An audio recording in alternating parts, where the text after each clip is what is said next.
নমস্কার, বাংলা টক আমার ইউটিউব চ্যানেলে আপনাদের স্বাগত। প্রতিদিনের মতন আজকেও আমি একটি ভিডিও নিয়ে আপনাদের সামনে উপস্থিত হয়েছি। আজকে আমার ভিডিওর বিষয়বস্তু গতকালের মতনই শাসক দল, যে দল একসময় শাসক দলে ছিল সেই জায়গা থেকে সরে যাওয়ার পরে আজকে তাদের অবস্থান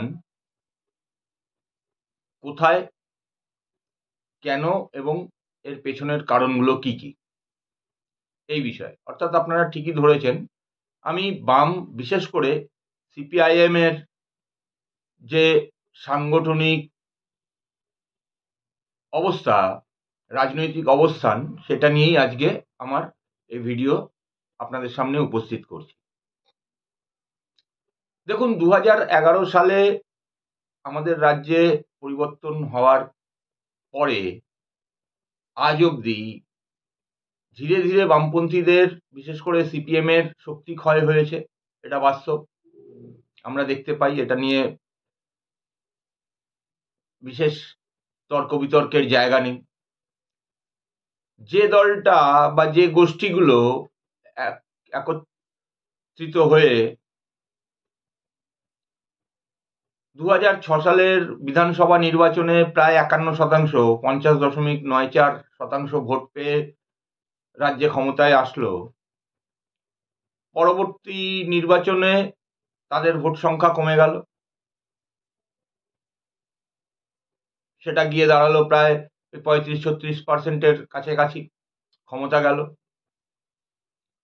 এবং তার পরবর্তী সময় থেকে ধীরে ধীরে আরো শক্তি ক্ষয় হতে চলল। এই শক্তি ক্ষয় হওয়া এবং ক্ষমতা থেকে চলে যাওয়া এবং আজকে তার প্রেক্ষিতে আন্দোলন সংগ্রামে সেরকম ভাবে ভূমিকা রাখতে না পারার কারণ কি, যেটা আমার মনে হয়, দেখুন, দীর্ঘদিন 34 বছর 77 সাল থেকে ক্ষমতায় থাকার ফলে ক্ষমতায় থাকার একটা ক্লান্তি আছে। এই ক্ষমতায় থাকার ফলে অবশ্যই একটা সরকার বিরোধিতা মানুষের মধ্যে তৈরি হয়। সেই সরকার বিরোধিতাকে দূরে সরিয়ে রাখার জন্য যে কাজগুলো, যে সাংগঠনিক দক্ষতা থাকা দরকার, ধীরে ধীরে সেই সাংগঠনিক দক্ষতা সম্পন্ন ব্যক্তিদের সংখ্যা পার্টিতে কমতে শুরু করে। এছাড়াও যেমন ধরুন জমি আন্দোলন, সিঙ্গুর নন্দীগ্রামের জমি আন্দোলন, সেটাও এই বামপন্থী সরকারের পতন এবং আজকে গ্রামে গঞ্জে সংগঠন যে কোনো আন্দোলন দানা বাঁধতে পারছে না, তার প্রধান কারণ এই জমি আন্দোলনের ফলে তৎকালীন কৃষক সমাজের মধ্যে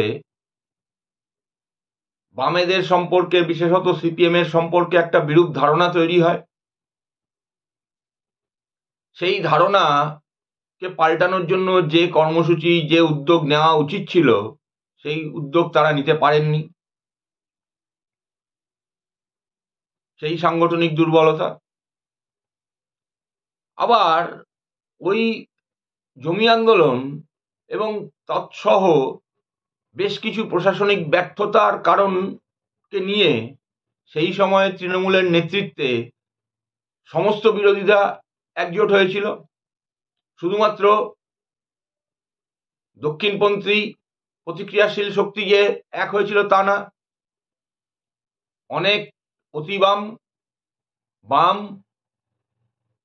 বিভিন্ন সংগঠন তারা যুক্ত হয়েছিল এই জমি আন্দোলনের ফলে। যে আন্দোলন তৈরি হয়েছিল কৃষকদের নেতৃত্বে, তৃণমূল কংগ্রেস এই আন্দোলনকে পরিচালনা করে। এমনকি বিচ্ছিন্নতাবাদী শক্তিদের মদত তৃণমূলের দিকে ছিল। এছাড়াও প্রযুক্তিগত ভাবে নিজেদেরকে আরো শিক্ষিত করা, গণমাধ্যমের ব্যবহার সঠিকভাবে করতে না পারা, অর্থাৎ সময়ের সঙ্গে চলতে না পারাও একটা বড় কারণ।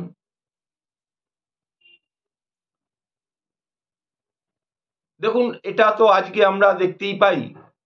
আজকের দিনে গণমাধ্যমে যখন বিভিন্ন দলের অ্যাক্টিভিটি, তাদের ভূমিকা অনেক বেশি করে আমাদের চোখে পড়ে, তখন বামেদের কোনো ভূমিকা দেখতে পাই না, তাদের অ্যাক্টিভিটি দেখতে পাই না। জনগণের যে প্রত্যাশা ছিল, সেই প্রত্যাশা পূরণের একটা ব্যর্থতা শেষের দিকে এই সরকারের, বাম সরকারের ওপর প্রভাব ফেলেছে। মানুষের চাহিদা দিনকে দিন বেড়েছে। সমস্যার প্রতি যথাযথ গুরুত্ব দিয়ে সেগুলোকে শোনা এবং নিরসনের চেষ্টা করা, সেই কাজ থেকে বিরত থেকেছে। যুব সমাজের থেকে বিচ্ছিন্ন হওয়া। দেখুন, এই যুব সমাজের থেকে বিচ্ছিন্ন হওয়ার পেছনে বামপন্থী পার্টিগুলোর আদর্শগত ভিত্তি একটা মূল কারণ। কারণ আজকের দিনের যুব সমাজ যেরকম ভাবে যে প্রত্যাশা নিয়ে চলে, তাদের মন জয় করতে ব্যর্থ হয়েছে। ফলে যুব সমাজের সঙ্গে একটা বিস্তর ফারাক তৈরি হয়েছে। সব থেকে উল্লেখযোগ্য বিষয় যেটা, ভারতের রাজনীতিতে যবে থেকে ধর্ম এবং পরিচয় নিয়ে রাজনীতি মাথাচাড়া দিয়েছে, ধীরে ধীরে ধীরে ধীরে আস্তে আস্তে বাম রাজনীতির কিন্তু ক্ষয় হয়েছে। অর্থাৎ এর থেকে বোঝা যায় আমাদের এই রাজ্য, যে রাজ্যকে আমরা বলি প্রগতিশীল রাজ্য, সাহিত্য সংস্কৃতি শিল্পে এগিয়ে থাকা রাজ্য, সেই পশ্চিমবঙ্গের রাজনীতিতেও ধর্ম এবং পরিচয়ের ভূমিকা অনেকাংশে বেড়ে গিয়েছে এবং সেই সময় থেকেই বেড়ে গেছিল। এবং যেহেতু সিপিআইএম সর্বদা ধর্মনিরপেক্ষতা নিয়ে সেই নীতিতে বিশ্বাস করে চলেছে, সমাজের একটা বড় অংশের সঙ্গে তাদের অনেক দূরত্ব তৈরি হয়েছিল। এর উপরে আছে যেটা আরেকটা মূল কারণ, সেটা হচ্ছে রাজনৈতিক সহিংসতা এবং বিভিন্ন ক্ষেত্রে চাঁদা ইত্যাদির অভিযোগ। দেখুন, এটা অস্বীকার করার তো জায়গা নেই। অঞ্চল ভিত্তিতে বেশ কিছু জায়গায় সেই সময়ও রাজনৈতিক হিংসা, হানাহানি ইত্যাদি হয়েছে। বিভিন্ন পৌরসভা ভোটগুলোতে তখনও গন্ডগোল হয়েছে, হানাহানি হয়েছে, মারামারি হয়েছে, রক্তারক্তি হয়েছে, এমনকি মানুষের মৃত্যু পর্যন্ত হয়েছে। আবার বিভিন্ন ক্ষেত্রে যখন মানুষ জীবন জীবিকার সংগ্রামে ব্যস্ত, সেই সময় আবার চাঁদা ইত্যাদি নিয়ে তাদের কাছে মানুষ গেছে। মানুষ প্রশ্ন করলে তার উত্তর ঠিক মতন দেওয়া যায়নি, দিতে পারেনি। ফলে একটা বিস্তর গ্যাপ তৈরি হয়েছে মানুষের সঙ্গে। এবং এই গ্যাপ আন্দোলন সংগ্রামের মাধ্যমে, জনসংযোগ বৃদ্ধির মাধ্যমে বামপন্থীরা আর পূরণ করতে পারেনি আজ অবধি। তার মূল কারণ, সেই সময় থেকেই বামপন্থী আন্দোলনের মূল চালিকা শক্তি যে গণসংগঠনগুলো, ছাত্র, যুব, মহিলা, কৃষক শ্রেণী, শ্রমিক শ্রেণী, প্রত্যেকটা জায়গায়, প্রত্যেকটা সংগঠনে বিস্তর ফাঁক তৈরি হয়েছে। সঠিক সময় সঠিক নেতৃত্ব বাছাই করতে না পারা, যুব কম বয়সী কর্মীদেরকে নেতৃত্বের জায়গায় নিয়ে আসতে না পারা, সমাজের এগিয়ে চলার সঙ্গে সঙ্গে যুবকদের চিন্তাভাবনা এগুলোকে গুরুত্ব দিয়ে সেই মতন নীতি রূপায়ণ করা, এই সমস্ত ব্যর্থতার কারণ হিসেবে যেমন বামপন্থী সরকার 2011-এ পতন ঘটেছিল, ঠিক সেই কারণগুলোর কারণেই আজ বামপন্থী আন্দোলন ডানা বাঁধতে পারছে না। অতি সম্প্রতি বেশ কিছু যুব তাদেরকে সাংগঠনিক দায়িত্ব এমনকি ভোটেও নামিয়ে দেওয়া হলো। সময় লাগবে, আজকে নামালাম কালকে ফল পেলাম, বিষয়টা সেরকম না।